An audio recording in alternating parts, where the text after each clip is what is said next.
C'est sûr que 2020 a été une année particulière pour tous les domaines d'activité, mais en ce qui concerne le transport multimodal chez la Global Logistics, on a été particulièrement impacté lors du premier confinement, avec la fermeture de beaucoup de nos clients, qui a arrêté les flux pour ces clients-là, et donc on a dû interrompre les rotations ferroviaires pendant 2 mois. Après, on est clairement dans une crise économique qui a des impacts nécessairement sur les prix de marché, sur les volumes aussi. Donc pour le moment, le bilan pour notre activité n'est pas très bon, mais on reste optimiste pour 2021.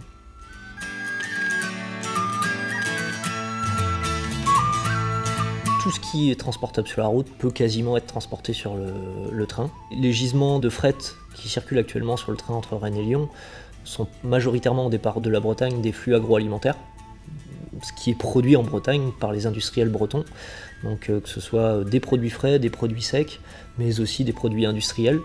Un des gros clients du train, c'est la coopérative Sodial, qui est un grand client de l'entreprise aussi, et donc des meules de fromage démentales qui sont produites avec le lait breton, produites dans des usines bretonnes, partent en affinage et en découpe sur le site Entremont d'Annecy.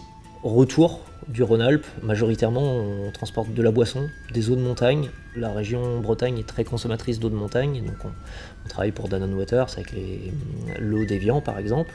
Des flux aussi pour les grandes surfaces spécialisées, donc, comme le Roi Merlin, les enseignes de bricolage majoritairement, des flux d'emballage, des flux industriels. Donc voilà, tout ce qui passe sur la route peut être transposable sur le train.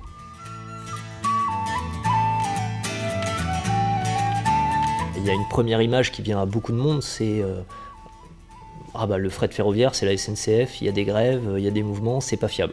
Il y a beaucoup d'acteurs privés aujourd'hui qui sont présents sur le marché du fret ferroviaire depuis l'ouverture à la concurrence, il y a quelques années maintenant. Des entreprises très innovantes, très performantes, qui ont envie de développer le fret ferroviaire. Ça, c'est une première chose. La deuxième chose, c'est l'argument économique. Même si on a une empreinte carbone qui est ultra performante et aujourd'hui il n'existe pas un mode de transport de fret plus performant que le train.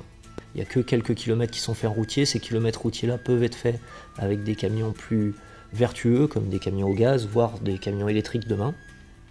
Les atouts du fret ferroviaire sont assez nombreux, c'est-à-dire que par rapport à toutes les technologies plus vertueuses qu'il peut y avoir sur la route, là on retire des camions de la route. Le train il est déjà électrique et on peut mettre l'équivalent de 40 camions derrière un train. On a un problème d'émissions carbone, mais il y a aussi un problème de densité de camions sur les routes. Ça pose des problèmes de sécurité routière, de maintenance des infrastructures, et il y a des émissions polluantes qui sont émises aussi par les pneus, par les freins, qu'on a moins sur le train. Et en Bretagne, on a la chance d'avoir un terminal ferroviaire vraiment très bien situé à Rennes, en bordure de rocade. De ce terminal, on peut rejoindre tous les axes, aussi bien vers la Bretagne, Quimper ou Brest, que vers Nantes, que vers la Normandie, ou aussi bien même retourner sur la Mayenne. Donc on est vraiment un centre névralgique, un carrefour des axes bretons.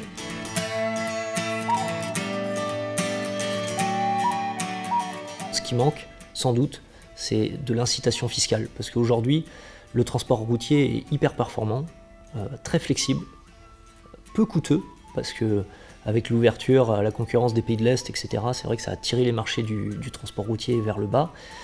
Globalement, je pense qu'on entend pas mal de débats politiques autour du transport de demain, et il y a des réflexions qui sont en cours pour mettre en avant les solutions les plus vertueuses, mais de l'incitation fiscale permettrait le développement et le report de flux routiers sur le train. Il y a encore quelques années, on parlait d'écotaxe. C'était une mesure fiscale qui pouvait favoriser les modes de transport plus vertueux.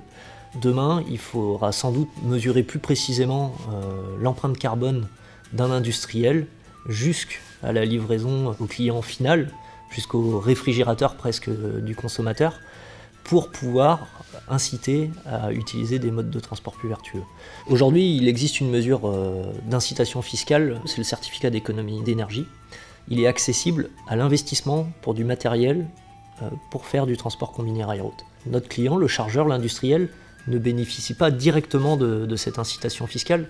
Il est vrai que si ce certificat d'économie d'énergie était à l'utilisation, au voyage, au chargement qui passe sur le train, on pourrait en restituer une partie au client, à l'industriel, qui pourrait aussi communiquer sur ces certificats d'énergie et sur l'impact carbone qu'aurait sa supply chain. Ça pourrait être une mesure qui pourrait aider au développement du fret ferroviaire. Toutes les entreprises de transport et de logistique aujourd'hui ont une responsabilité sociale, environnementale à porter. Et si chacun fait un petit pas, les chargeurs, les transporteurs, les consommateurs, la grande distribution, on arrivera nécessairement à baisser drastiquement les émissions carbone et à avoir moins d'impact sur l'environnement.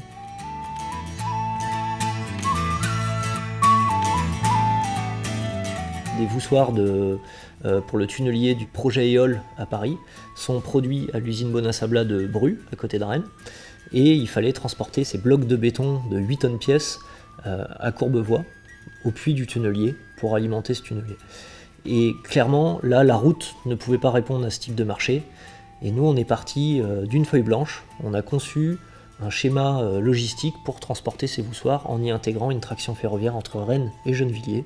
Donc on a des camions très spécifiques, ultra légers, qui vont chercher des voussoirs à l'usine de Bru, qui amènent ça au terminal de Rennes. Donc là, il y a une quinzaine de kilomètres. On manutentionne ces voussoirs sur le train fait une traction jusqu'à Gennevilliers. Manutention inverse, on passe du train au camion et le camion va livrer au tunnelier. Au retour, on empile les supports de manutention des voussoirs sur le train et on arrive à compléter le train avec des conteneurs maritimes. Tout ça, tout ce schéma a été vraiment créé à partir de rien. On a conçu le support de manutention spécifiquement pour ce marché-là, et ce qui nous permet aussi d'avoir une nouvelle activité de retour de conteneurs maritimes pour alimenter des départs Bretagne par la suite.